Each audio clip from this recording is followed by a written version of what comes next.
Hello students, welcome to RS Group of Schools online classes with Rachna Dikshit. Students, today I am going to teach you about the most important club in Paris, that is Jacobin Club in French Revolution. So let's begin. About the Jacobins Club. Jacobins Club was a political club in France that started during the French Revolution and leader की बात करें तो Maximilian Robespierre जो है वो इसके leader Jacobin club के leader थे। The Jacobin club was the strongest of the many clubs that were formed. उस समय फ्रेंच सोसाइटी में जितने भी क्लब इन्वेंट हुए थे उनमें सभी क्लबों में सबसे ज़्यादा मोस्ट इम्पॉर्टेंट क्लब था वो था Jacobins club. In the summer of 1792 the Jacobins planned an insurrection. They stormed the palace of the Tuileries, massacred the King's Guard. 1792 में जब स्टारवेशन की प्रॉब्लम फ्रांस में बहुत ज़्यादा हो गई थी, स्पेशली पेरिस में, तो जैकोबिन्स क्लब के मेंबर्स ने प्लान बनाया और उन्होंने जो वहाँ का मोनार्क था ट्यूलरीज़ पे अटैक कर दिया और जो है किंग के गार्ड्स को भी मार दिया और किंग को कुछ समय के लिए बंधक बना लिया। होस्टेज फॉर सेवरल आवर्स, कुछ घंटों के लिए जो है राजा को बंदी बना लिया। Later elections were held. The Jacobin government came to power in France. The newly elected assembly was called the convention.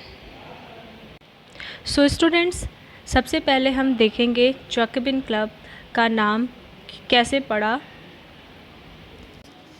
Introduction में। तो इसमें हम देखते हैं कि Jacobins got its a name from convent of Saint Jacob in Paris. Students, France में monarchy को abolish करके रिपब्लिक को इस्टेब्लिश किया। ये हमने लास्ट वीडियो में डिस्कस किया था कि किस तरह से फ्रांस में जो है मोनार्की सिस्टम को हटा करके वहाँ पर रिपब्लिक सिस्टम को इस्टेब्लिश किया गया था। इसमें स्मॉल पॉलिटिकल ग्रुप्स थे जो डिबेट्स करते हैं थे या फिर आप मीटिंग करते थे। उनमें से सबसे ज़्यादा एक्टिव ग्रुप जो माना गया था क्लब था वो था जैकोबिन क्लब। तो जैकोबिन क्लब में नाम लिया जाता है सेंट कॉन्वेंट इन पेरिस से, ये word. The Jacobins derived their name from the former convent of Saint Jacob in Paris. तो सबसे पहले कॉन्वेंट की मीनिंग हम लोग समझते हैं क्या होती है। इसकी मीनिंग सबसे पहले देखते हैं। तो convent is a religious form of building, या फिर एक ही पर्टिकुलर कम्युनिटी होती है जो एक ही धर्म को बिलोंग करती थी। पेरिस में क्रिश्चियनिटी को सबसे ज़्यादा इम्पोर्टेंस दी जाती थी। सो पेरिस में एक कॉन्वेंट था सेंट जैकोब के नाम से, तो सेंट जैकोब के नाम पर ही इसे जैकोबिन्स क्लब कहा जाता है। Now we will know about the members of the Jacobins club. तो students, in this club they included in particular less prosperous section of the society, especially we can say third estate. हमने French society में estate के बारे में पढ़ा था जो कि 3 पार्ट्स में उस समय डिवाइड था। First estate, second estate and third estate. Third estate में लेस प्रॉस्पेरियस सेक्शन के लोग आते थे। The members of the Jacobin club belong mainly to the less prosperous section of the society and they included small shopkeepers, artisans such as shoemakers, pastry cooks, watchmakers, printers, as well as servants and daily wages workers। तो यहाँ पर जो है members जो इसके थे वो less prosperous थे और स्पेशली थर्ड इस्टेट से बिलोंग करते थे, क्योंकि स्टूडेंट्स ये जो रेवोल्यूशन था वो इक्वालिटी के लिए था। क्योंकि उस समय फ्रांस में जो फर्स्ट स्टेट और सेकेंड स्टेट के मेंबर्स थे वो जो वहाँ के रूल्स थे, रेगुलेशंस थे, उनके ऊपर टैक्सेस नहीं लगते थे और वे ज़्यादा से ज़्यादा जो है चीज़ों को एंजॉय करते थे। और ये सब चीज़ें जो है थर्ड स्टेट के लिए बिल्कुल भी नहीं थी। इसलिए ये जो जैकोबिन्स क्लब बनाया गया था वो इक्वालिटी के लिए बनाया गया था कि चाहे तीनों स्टेट में फर्स्ट, सेकंड, थर्ड में सभी को इक्वालिटी मिलनी चाहिए। तो इसके लिए कॉमन पर्सन भी वो सारे राइट्स चाहते थे जो अपर क्लास के पास थे। Now we will discuss about the leader of the Jacobins club. Students, leader of this club was Maximilian Robespierre. Maximilian Robespierre थे। This is the 1 marks question, ये आपसे 1 नंबर से पूछा भी जा सकता है। नाउ रॉबेस्पियर को एक अच्छा लीडर माना जाता है। अभी तक जैसे जैकोबिन क्लब बना था, स्टार्ट हुआ था, क्योंकि इसमें 3rd स्टेट के लोग थे, तो ये बहुत अच्छा है। लेकिन आगे हम डिस्कस करेंगे कि कैसे लोग इसके काम से परेशान हो जाते हैं और इसके एडमिनिस्ट्रेटिव सिस्टम को जो है रीन ऑफ टेरर माना जाता है। ये हम आगे नेक्स्ट वीडियो में डिस्कस करेंगे। तो जैकोबिन क्लब्स के जो लीडर थे वो थे Maximilien Robespierre. Now our next point is dress code. What is the dress code of Jacobin club? That is very important. So the Jacobins, in order to differentiate themselves from the fashionable section of the society, यहाँ पर fashionable sections of the society में कौन आएगा? First estate and second estate. Especially nobles started wearing long straight trousers and like that dock workers. Jacobian ने अपने आप को Nobel से अलग रखने के लिए ड्रेस कोड बनाया, जिसमें लोग लॉन्ग स्ट्रिप्ड ट्राउज़र पहनते थे। वहीं नोबल्स और हाई सोसाइटी के लोग नी ब्रीचेस पहनते थे। नी ब्रीचेस का मतलब क्या होता है? शॉर्ट्स पहनते थे। तो वहीं पर जैकोबिन क्लब्स के मेंबर्स ने जो है लॉन्ग स्ट्रिप ट्राउज़र जो है डिज़ाइन किया और वही सभी लोग पहनते थे। इसके अलावा जैकोबिन क्लब में मेन जो है, जितने भी मेन थे वहाँ पे, वो रेड कलर की कैप पहनते थे। क्यों? क्योंकि जो रेड कलर की कैप थी वो लिबर्टी को शो करती थी। Look at here, discuss during the French revolution member of the Jacobin club wore dresses without knee breeches, मतलब वो शॉर्ट्स नहीं पहनते थे। The Jacobins were also called sans culottes, इनको बोला गया। People began to wear loose and comfortable clothes. Blue and white colour and red were dominant colour of dresses as the colour symbolise the nationalism in France. Other political symbols also became a part of dress code like the red cap of liberty. जो red colour की cap ये लोग पहनते थे वो liberty को show करती थी। Long trouser and the revolutionary, and trouser के साथ वो रेवोल्यूशनरी जो है कैप पहनते थे अपने सिर पर।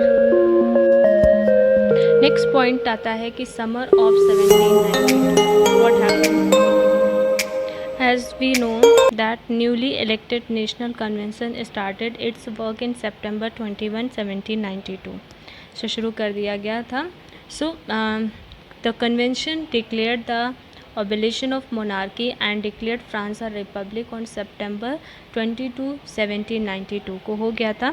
लेकिन इन 1792 पेरिस में जो लोग थे वो बहुत परेशान थे फूड के प्राइसेस बढ़ने से, और सप्लाई भी शॉर्ट थी.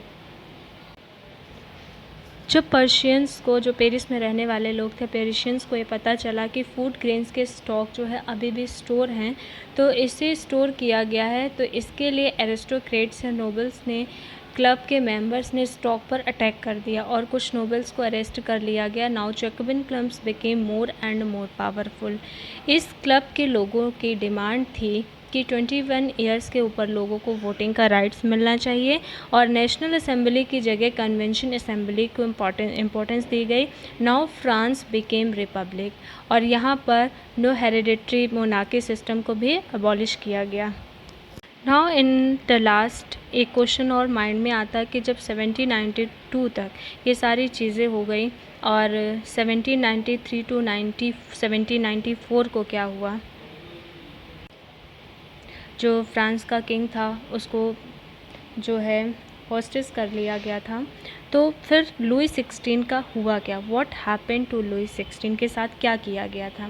क्योंकि जैकोबिन क्लब उस समय एक बहुत पावरफुल जो है क्लब माना जाता था और पूरे फ्रांस में वो रूल भी कर रहा था. तो उसका लुई 16 का क्या हुआ? तो जो न्यूली इलेक्टेड नेशनल कन्वेंशन थी उसने अपना वर्क जो है 21 सितंबर 1792 को स्टार्ट कर दिया. द एम्परर जो Louis 16 was tried to treason in January 21, 1793. and this convention declared the abolition of monarchy and declared France as a republic nation on September 22, 1792. Louis 16 के ऊपर ट्रेजन यानी राजद्रोह का आरोप लगाया गया। ट्रेजन मतलब देशद्रोह या राजद्रोह का आरोप लगाया गया। And on January 21, 1793 he was executed publicly at the Place de la Concorde. Soon after, और इसके जस्ट बाद उसकी जो रानी थी मेरी ऑन्टोनेंट को भी जो है एग्जीक्यूटेड किया गया।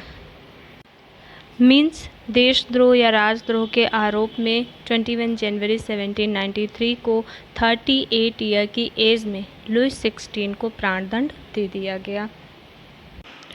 Students, now we will see the main features of the Jacobin club includes the following. So first जो इसका जो मेन फीचर है, first feature is it belong mainly to the less prosperous section of the society, जैसे हम पहले discuss कर चुके third state के बारे में। Second one is a large group used wear long strip trouser. पूरे ग्रुप के मेंबर्स लगभग जितने भी मेंबर्स थे वो सब लॉन्ग स्ट्रिप ट्राउज़र ही पहनते थे। और इसके अलावा जो नोबल और क्लर्जी थे, यानी जो हाई रैंक में जो लोग रहते थे, रिच पर्सन्स थे, वो नी ब्रीचेस पहनते थे यानी शॉर्ट्स पहनते थे। नंबर 3, द मेंबर्स वोर अ रेड कैप विच सिम्बलाइज्ड लिबर्टी। सभी लोग, सारे जो मेम थे वहाँ पे, वो रेड कैप पहनते थे जो लिबर्टी को शो करता था। They played an important role in making France a democratic country. इस क्लब ने जो है फ्रांस को एक डेमोक्रेटिक या रिपब्लिक नेशन बनाने में हेल्प की। सो स्टूडेंट्स, आज के इस वीडियो में इतना ही। ओके।